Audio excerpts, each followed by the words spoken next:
नमस्कार दोस्तों। आज मैं आपके लिए लेकर आई हूँ मुंशी प्रेमचंद्र द्वारा लिखी कहानी कायर। युवक का नाम केशव था, युवती का नाम प्रेमा।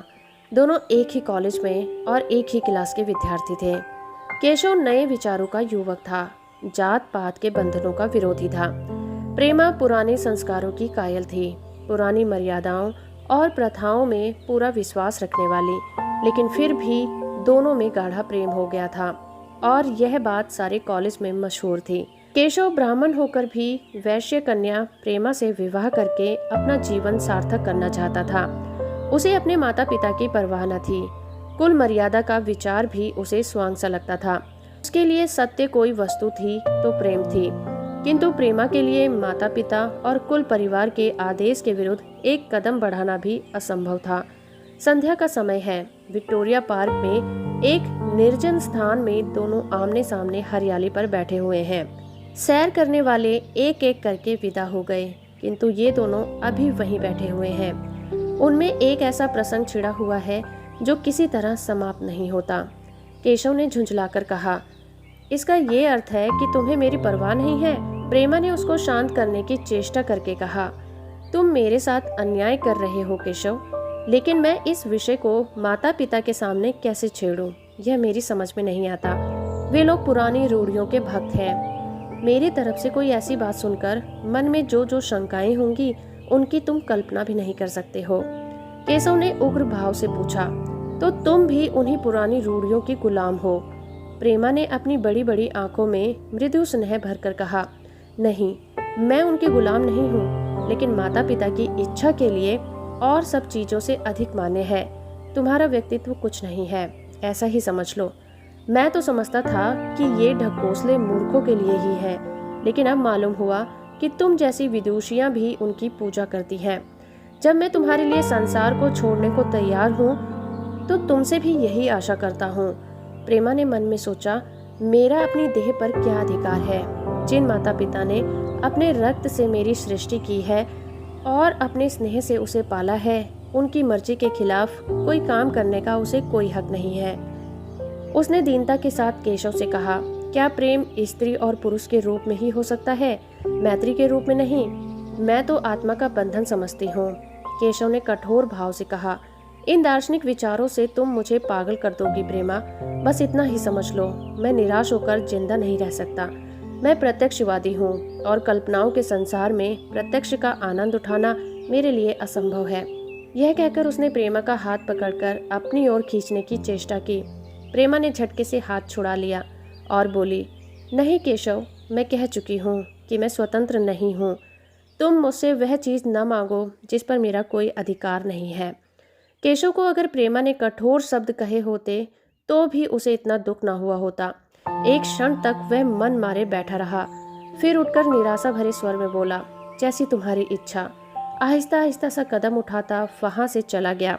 प्रेमा अब भी वहीं बैठी आंसू बहाती रही। रात को भोजन करके जब प्रेमा अपनी माँ के साथ लेटी तो उसकी आंखों में नींद न थी।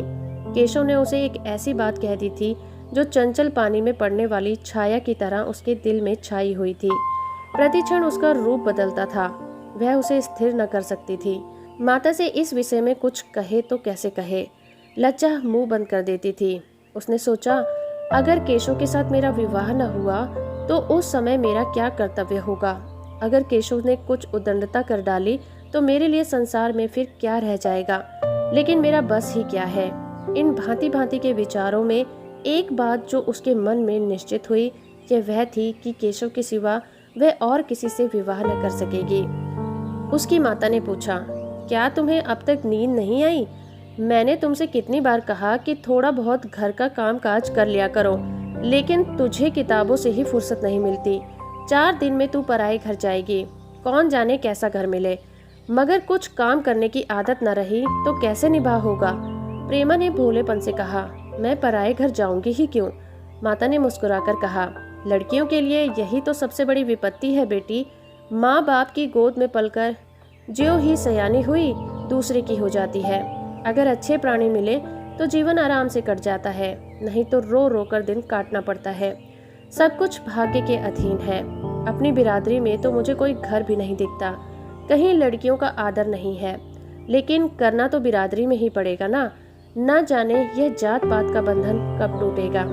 प्रेमा डरते डरते बोली, कहीं कहीं तो बिरादरी के बाहर भी विवाह होने लगे हैं। उसने कहने को कह दिया, लेकिन उसका हृदय कांप रहा था कि माताजी कुछ भांप न जाए। माता ने विस्मय से पूछा, क्या हिंदुओं में ऐसा हुआ है? फिर उसने आप ही आप उस प्रश्न का उत्तर भी दिया, और 2-4 जगह ऐसा हो भी गया तो उससे क्या होता है। प्रेमा ने इसका कुछ जवाब न दिया। भय हुआ कि माता कहीं उसका आशय न समझ जाए। उसका भविष्य एक अंधेरी खाई की तरह उसके सामने मुंह खोले खड़ा था, मानो उसे निगल जाएगा। उसे न जाने कब नींद आ गई। प्रातःकाल प्रेमा सोकर उठी तो उसके मन में एक विचित्र साहस का उदय हो गया था। सभी महत्वपूर्ण फैसले अब आकस्मिक रूप से कर लिया करते हैं, मानो कोई दैवी शक्ति हमें उसकी ओर खींच ले जाती है। वही हालात प्रेमा की थी। कल रात तक वो माता पिता के निर्णय को मान्य समझती थी, पर संकट को सामने देखकर उसमें उस वायु की हिम्मत पैदा हो गई थी जिसके सामने कोई पर्वत आ गया हो। वही मंद वायु प्रबल वेग से पर्वत के मस्तक पर चढ़ जाती है और उसे कुचलती हुई दूसरी तरफ जा पहुंचती है। प्रेमा मन में सोच रही थी, ये देह माता पिता की है, किंतु आत्मा तो मेरी है। मेरी आत्मा को जो कुछ भुगतना पड़ेगा वो इसी देह से तो भुगतना पड़ेगा। अब वह इस विषय में संकोच करना अनुचित ही नहीं, घातक समझ रही थी। अपने जीवन को क्यों एक झूठे सम्मान पर बलिदान कर दें। उसने सोचा, विवाह का आधार अगर प्रेम ना हो तो वह देह का विक्रय होगा। आत्मसमर्पण क्यों बिना प्रेम के भी हो सकता है। इस कल्पना ही से न जाने किस अपरिचित युवक से उसका विवाह हो जाएगा। उसका हृदय विद्रोह कर उठा। वो अभी नाश्ता करके कुछ पढ़ने जा रही थी कि उसके पिता ने प्यार से पुकारा, मैं कल तुम्हारे प्रिंसिपल के पास गया था, वे तुम्हारी बड़ी तारीफ कर रहे थे। प्रेमा ने सरल भाव से कहा, आप तो यूं ही कहा करते हैं, नहीं सच। ये कहते हुए उन्होंने अपनी मेज की दराज खोली और मखमली चौखटों से जड़ी हुई एक तस्वीर निकालकर उसे दिखाते हुए बोले, यह लड़का ICS के इम्तिहान में प्रथम आया है। इसका नाम तो तुमने सुना होगा। बूढ़े पिता ने ऐसी भूमिका बांध दी थी कि माँ उसका आशय न समझ सकी, लेकिन प्रेमा भांप गई। उनका मन तीर की भांति लक्ष्य पर जा पहुंचा। उसने बिना तस्वीर की ओर देखे ही कहा, नहीं, मैंने तो उनका नाम ही नहीं सुना। पिता ने बनावटी आश्चर्य से कहा, क्या तुमने उसका नाम नहीं सुना? आज के दैनिक पत्र में उसका चित्र और जीवन वृत्तांत छपा है। प्रेमा ने रुखाई से जवाब दिया, होगा, मगर मैं तो उस परीक्षा का कोई महत्व ही नहीं समझती। मैं तो समझती हूँ जो लोग इस परीक्षा में बैठते हैं वे पल्ले सिर के स्वार्थी होते हैं। आखिर उनका उद्देश्य इसके सिवा और क्या हो सकता है कि अपने गरीब, निर्धन, दलित भाइयों पर शासन करें और खूब धन संचय करें। यह तो जीवन का कोई ऊंचा उद्देश्य नहीं है। इस आपत्ति में जलन थी, अन्याय था, निर्दयता थी। पिताजी ने समझा था प्रेमा ये बखान सुनकर लट्टू हो जाएगी। यह सब सुनकर तीखे स्वर में बोले, तू तो ऐसी बातें कर रही है जैसे तेरे लिए धन और अधिकार का कोई मूल्य ही नहीं है। प्रेमा ने ढिठाई से कहा, हाँ, मैं तो इसका मूल्य नहीं समझती। मैं तो आदमी में त्याग देखती हूँ। मैं ऐसे युवकों को जानती हूँ जिन्हें यह पद जबरदस्ती भी दिया जाए तो स्वीकार न करेंगे। पिता ने उपहास के ढंग में कहा, यह तो आज मैंने नई बात सुनी। मैं तो देखता हूँ कि छोटी छोटी नौकरियों के लिए लोग मारे मारे फिरते हैं। मैं जरा उस लड़के की सूरत देखना चाहता हूँ जिसमें त्याग हो। मैं तो उसकी पूजा करूँगा। शायद किसी दूसरे अवसर पर ये शब्द सुनकर प्रेमा लज्जा से सिर झुका लेती, पर इस समय उसकी दशा उस सिपाही की सी थी जिसके पीछे गहरी खाई हो। आगे बढ़ने के सिवा उसके लिए और कोई मार्ग न था। अपने आवेश को संयम से दबाती हुई, आंखों में विद्रोह भरे, वो अपने कमरे में गई और केशव के कई चित्रों में से वह एक चित्र चुनकर लाई जो उसकी निगाह में सबसे खराब था और पिता के सामने रख दिया।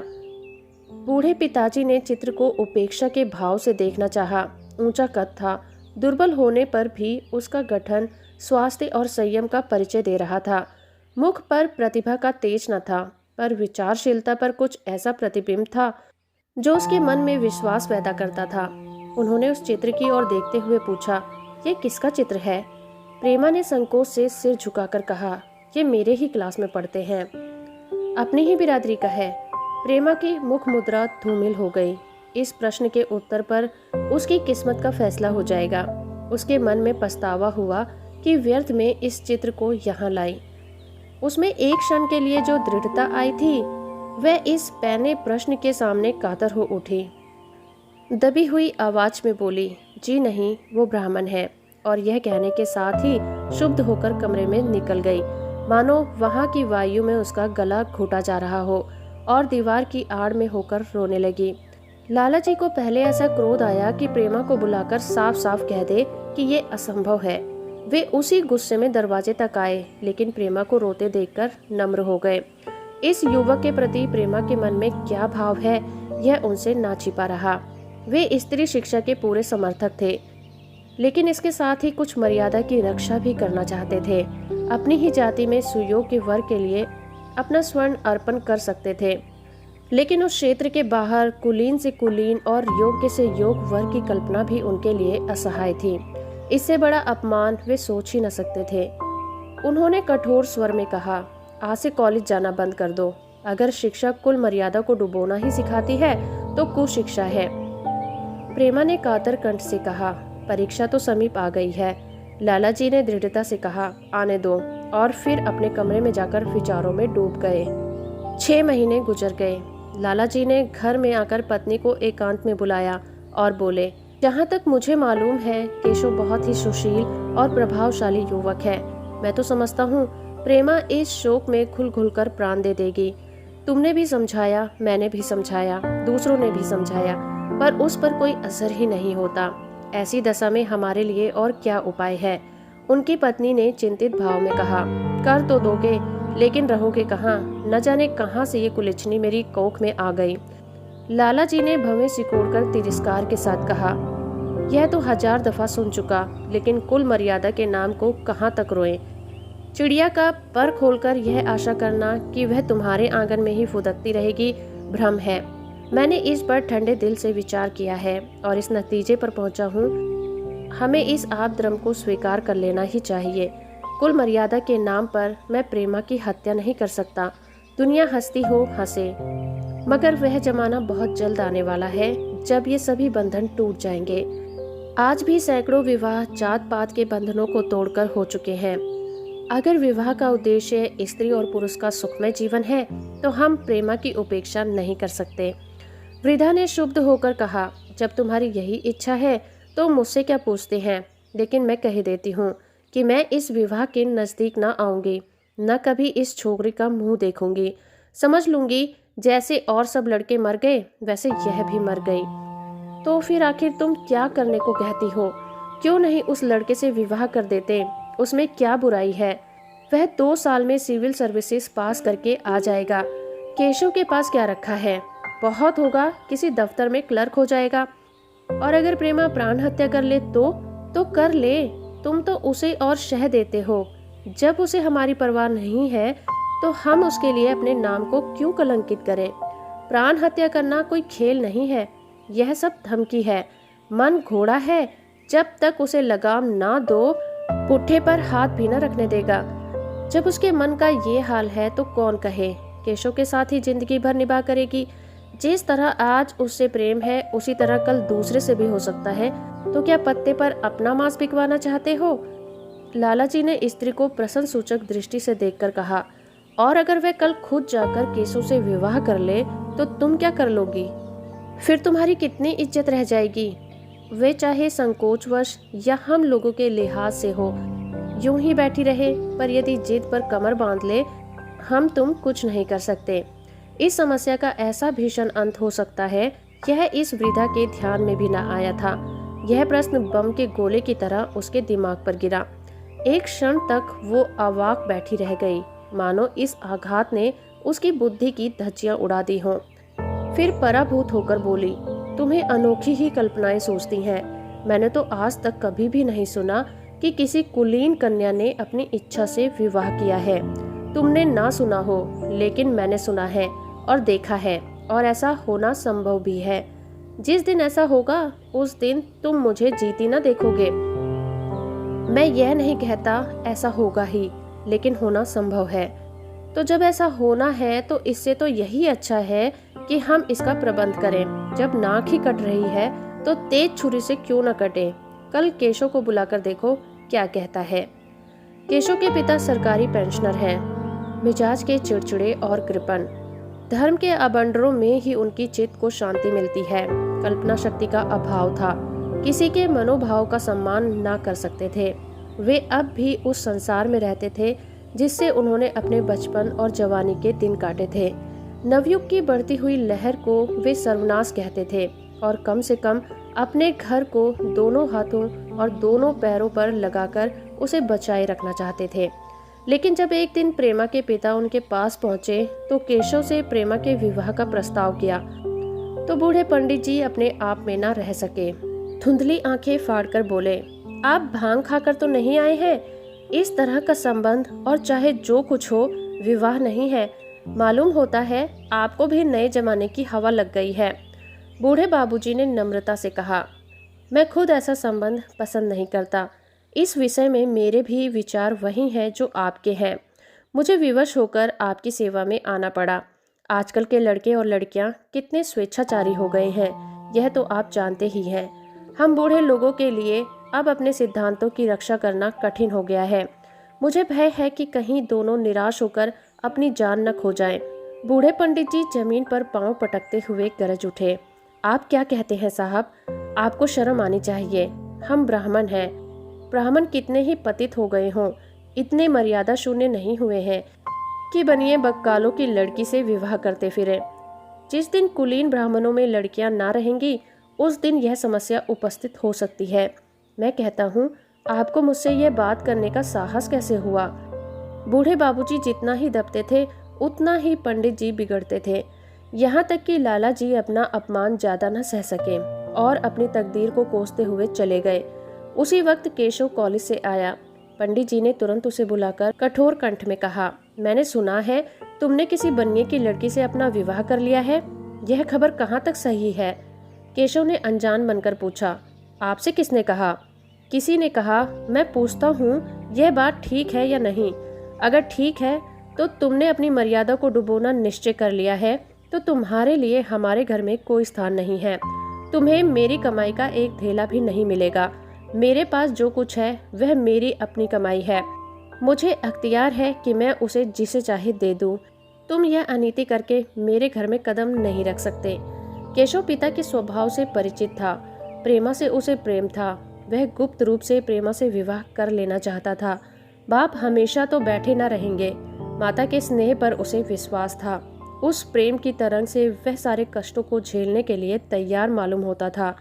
लेकिन जैसे कोई कायर सिपाही बंदूक के सामने जाकर हिम्मत खो बैठता है और कदम पीछे कर लेता है, वही दशा केशव की हुई। वो साधारण युवकों की तरह सिद्धांतों के लिए बड़े बड़े तर्क कर सकता था, जबान से अपनी भक्ति की दुहाई दे सकता था, लेकिन उनके लिए यातनाएं झेलने की सामर्थ्य उसमें ना थी। अगर वो अपनी जिद पर अड़ा और पिता ने भी अपनी टेक रखी तो उसका कहाँ ठिकाना लगेगा। उसका जीवन भी नष्ट हो जाएगा। उसने दबी आवाज में कहा, जिसने आपसे ये कहा है बिल्कुल झूठ कहा है। पंडित जी ने तीव्र नेत्रों से देखकर कहा, तो ये खबर बिल्कुल गलत है? जी हाँ, बिल्कुल गलत है।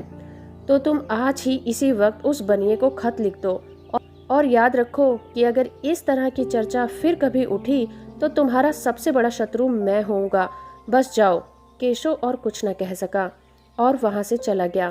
तो दूसरे दिन प्रेमा ने केशव के नाम एक पत्र लिखा, प्रिय केशव, तुम्हारे पूज्य पिताजी ने लाला जी के साथ जो अशिष्ट और अपमानजनक व्यवहार किया है उसका हाल सुनकर मेरे मन में बड़ी शंका उत्पन्न हो रही है। शायद उन्होंने तुम्हें भी डांट फटकार बताई होगी। ऐसी दशा में मैं तुम्हारा निश्चय सुनने के लिए विकल हो रही हूँ। तुम्हारे साथ हर तरह का कष्ट झेलने को तैयार हूँ। मुझे तुम्हारे पिताजी की संपत्ति का मोह नहीं है। मैं तो केवल तुम्हारा प्रेम चाहती हूँ और उसी से प्रसन्न हूँ। आज शाम को यहीं आकर भोजन करो। दादा और माँ दोनों तुमसे मिलने के लिए बहुत इच्छुक हैं। मैं वो स्वप्न देखने में मग्न हूँ जब हम दोनों एक सूत्र में बंध जाएंगे, जो टूटना नहीं जानता, जो बड़ी बड़ी आपत्ति में भी अटूट रहता है। तुम्हारी प्रेमा। संध्या हो गई और इस पत्र का कोई जवाब न आया। उसकी माता बार बार पूछती थी, केशव आए नहीं? बूढ़े लाला भी द्वार की ओर आंखें लगाए बैठे थे। यहाँ तक कि रात के 9 बज गए, पर ना तो केशव आए और ना ही उनका पत्र। प्रेमा के मन में भांति भांति के संकल्प उठ रहे थे। कदाचित उन्हें पत्र लिखने का अवकाश न होगा या आज आने की फुर्सत न मिली होगी। कल अवश्य आ जाएंगे। केशव ने पहले उसके पास जो पत्र लिखे थे उन सबको उसने फिर पढ़ा। उसके एक एक शब्द से कितना अनुराग टपक रहा था, उनमें कितना कंपन था, कितनी विकलता, कितनी तीव्र आकांक्षा। फिर उसे केशव के वो वाक्य याद आए जो उसने सैकड़ों ही बार कहे थे। कितनी बार वो उसके सामने रोया था। इतने प्रमाणों के होते हुए निराशा के लिए स्थान कहाँ था, मगर फिर भी सारी रात उसका मन जैसे सूली पर टंगा रहा। प्रातःकाल केशव का जवाब आया। प्रेमा ने कांपते हुए हाथों से पत्र पढ़ा। पत्र हाथ से गिर गया। ऐसा जान पड़ा मानो उसकी देह पर रक्त स्थिर हो गया हो। लिखा था, मैं बड़े संकट में हूँ कि मैं तुम्हें क्या जवाब दूँ। मैंने इधर इस समस्या का खूब ठंडे दिल से विचार किया है और इस नतीजे पर पहुँचा हूँ कि वर्तमान दशाओं में मेरे लिए पिता की आज्ञा की उपेक्षा करना दुस्साह है। मुझे कायर न समझना, मैं स्वार्थी भी नहीं हूँ, लेकिन मेरे सामने जो बाधाएं हैं उन पर विजय पाने की शक्ति मुझ में नहीं है। पुरानी बातों को भूल जाओ। उस समय मैंने इन बाधाओं की कल्पना नहीं की थी। प्रेमा ने एक लंबी गहरी जलती हुई सांस खींची और उस खत को फाड़कर फेंक दिया। उसकी आंखों में अश्रुधार बहने लगी। जिस केशव को उसने अपने अंतःकरण से वर मान लिया था वह इतना निष्ठुर हो जाएगा, इसकी उसको रत्ती भर भी आशा न थी। ऐसा मालूम पड़ा मानो अब तक वह कोई सुनहरा स्वप्न देख रही थी, पर आंखें खुलने पर वह सब अदृश्य हो गया हो। जीवन में जब आशा ही लुप्त हो गई हो तो अब अंधकार के सिवा और क्या रह गया।